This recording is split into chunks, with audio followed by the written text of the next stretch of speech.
Eh bien voilà, c'est l'heure de cette chronique hebdomadaire avec le docteur Daniel Guggenheim. Daniel Guggenheim, bonjour Bokertov. Bonjour. Alors plusieurs sujets, même en pleine vacances, hein, en plein cœur du mois d'août, vous avez trouvé des sujets d'actualité à développer. Et le premier sujet, eh bien, c'est un sujet encore une fois qui fait pâlir, on va dire, l'industrie de haute technologie en Israël, puisque une société israélienne qui porte le nom assez compliqué de Click Software a été rachetée par un géant américain pour la bagatelle de un peu plus qu'un milliard de dollars. Expliquez-nous encore, c'est une réussite encore une fois de la haute technologie israélienne? Oui, nous aimons bien dans cette émission parler des fois ce qu'on appelle des exits, comme vous venez Ouais. de la réussite, on peut me dire au niveau mondial, dans la haute technologie des sociétés israéliennes. Et là, c'est une société israélienne qui a été créée il y a plusieurs années, ils avaient investi 400 millions de dollars dedans. Qu'est-ce qu'ils font? Ce sont des services. 400 millions de dollars? Ils avaient investi jusqu'à maintenant.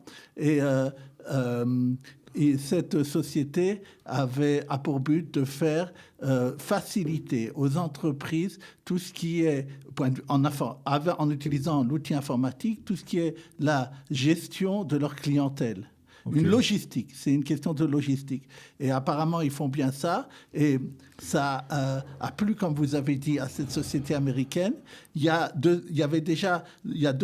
Petah Tikva qu'elle est cette société. Oui. Il y a 200 salariés qui travaillent à Petah Tikva. Le reste travaille déjà aux États-Unis. Maintenant, cette entreprise a trouvé que cette technologie de cette société-là était très bien pour elle, lui permettrait à cette société américaine d'augmenter sa croissance. Et donc, elle a racheté, comme vous avez dit, pour 1,3 milliard de dollars. C'est quand même 300% de tout ce qui avait été investi. Et ce qui est intéressant, c'est qu'elle a dit qu'elle s'engage à mettre dedans tous les employés et toutes les sociétés. Il ne s'agit pas de limogeage et de choses comme ça.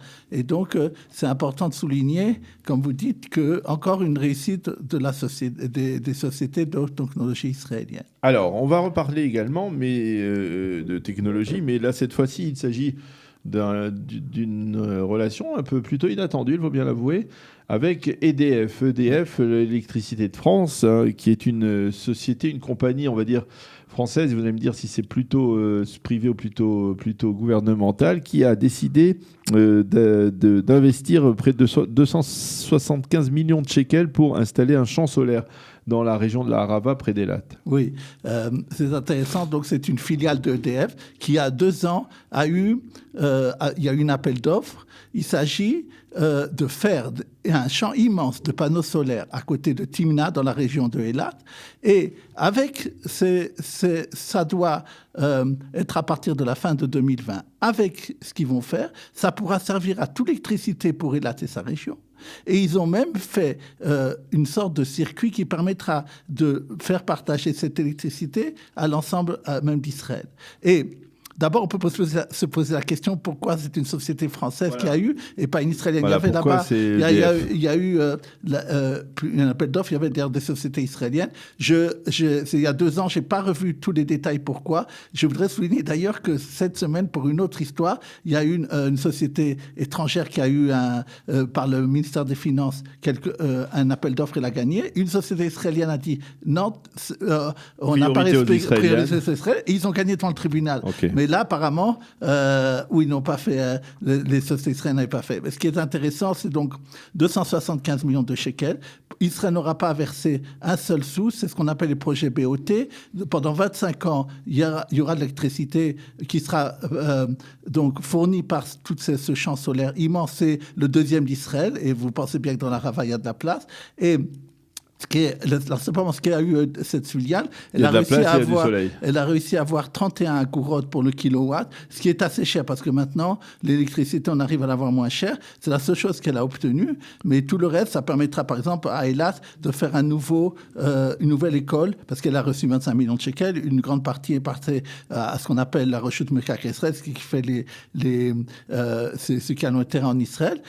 Et donc, c'est très intéressant et ça montre qu'Israël aussi est là dans les profits du soleil et profits du désert pour pouvoir être dans les énergies renouvelables.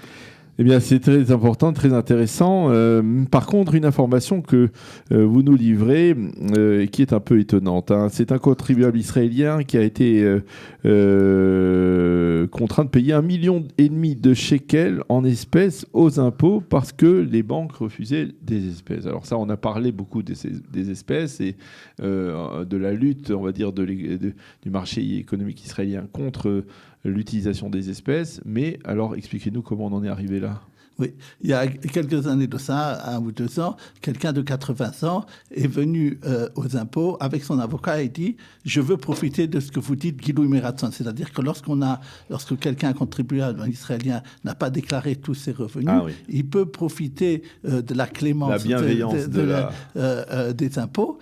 Bien sûr, on lui donnera quand même une certaine amende, mais souvent le côté, en tout cas, le pénal de ça est enlevé. Et donc, il est allé là-bas et il est avec son avocat, il a dit, voilà, j'ai gagné 4 millions de shekels à l'étranger et je voudrais payer des impôts là-dessus, je ne vous avais jamais dit. Alors, ils ont calculé, ils ont dit, vous devez 1,5 million là-dessus. Il a dit, très bien. Alors, il est allé dans les banques, il a dit, voilà, l'impôt dit que je suis en règle maintenant, mais cet argent, je l'avais mis pendant des années sous mes parquets, balatot, on dit en hébreu. Et donc, c'est de l'argent que j'ai en liquide. Il est venu dans les banques avec une valise comme ça énorme. Et alors, les banques m'ont dit, on est désolé, même si le fisc en Israël dit que maintenant c'est en règle et que cet argent doit servir justement à payer les impôts, nous, il y a encore d'autres lois comme le blanchiment d'argent, ce que vous avez souligné, et nous, on est soumis à la Banque d'Israël. Et donc, on n'a pas le droit de recevoir autant d'espèces que tu viens de donner. Alors, qu'est-ce qu'il a fait ? Il a dit, son avocat a dit à la chose suivante aux impôts, voilà ce qu'on va faire. On va faire ce qu'on appelle au à la poêle, c'est-à-dire qu'on va dire, les impôts, vous allez aller chez lui, lui, il va mettre sur sa table à salle à manger. Vous allez le prélever. Et vous allez, comme ça, prendre l'argent, genre, vous faites une perquisition là-bas, vous trouvez l'argent, vous partez. Les impôts trouvaient ça comme un peu ridicule. Alors, ils ont dit, bon, il peut venir avec sa valise aux impôts et quelqu'un là-bas prendra les billets pour ça. Sachez que vous, en tant que contribuable général, si vous allez aux impôts et vous dites, moi, je veux plus en espèces, on vous dira, il n'y a pas ce service-là. Mais lui, comme il s'agit d'1 million, la réponse des impôts, c'est de toute façon, nous, on est content chaque fois qu'il y a un shekel qui rentre dans le... mais il y a ici quelque chose de hilarant, de pas normal, bureaucratique un peu par rapport aux banques. Et c'est ce que les banques ont dit, mais qu'est-ce que vous voulez de nous, qui est quand même un peu étonnant qu'on est arrivé à cette absurdité. Alors, un dernier mot puisque nous sommes en pleine vacances, on a vu les départs au lendemain de Tisha B'Av en début de semaine avec beaucoup d'embouteillages à l'aéroport Ben Gurion, des retards, des problèmes de valises, puis une sorte de tout le système de triage des valises a craqué. Comment un contribuable israélien qui partait en vacances peut être dédommagé pour des retards ou en tout cas des dommages provoqués liés à un dysfonctionnement de l'aéroport ? Oui, pas seulement un contribuable, un citoyen israélien, ou même un touriste. Ou un touriste. D'abord, il y a une loi en Israël, d'ailleurs on appelle ça la loi Tibi, du député Tibi, qui a voulu un peu faire comme à l'Europe, de faire qu'un voyageur qui voyage depuis Israël ait quand même une certaine sécurité au cas où il y a un problème. Seulement, la législation qui est là-dessus est quand même moins avancée que celle de l'Europe et protège moins les gens. Sachez que c'est uniquement s'il y a 8 heures au moins de retard que les gens peuvent demander à être remboursés, et ce qui n'est pas été le cas cette fois-ci. Deuxièmement, dans notre cas, nous, les entreprises de vol peuvent dire que ce n'était pas de leur faute, mais ça a été de la faute de l'aéroport. Donc, ça sera très difficile. La seule chose qu'ils doivent vous donner, c'est de quoi manger, ou des fois, des gens de nuit. Maintenant, important, comme vous avez parlé du problème des bagages. Maintenant, il y a des gens qui peuvent avoir mis des choses très importantes dans leurs bagages. Ils les ont pas à ce moment-là. Ils les ont pas en partant, ou ça peut être même des bijoux, et qu'est-ce qui va arriver? Alors, ils ont dit, d'abord, il fallait le dire, au cas où vous voudrez le faire.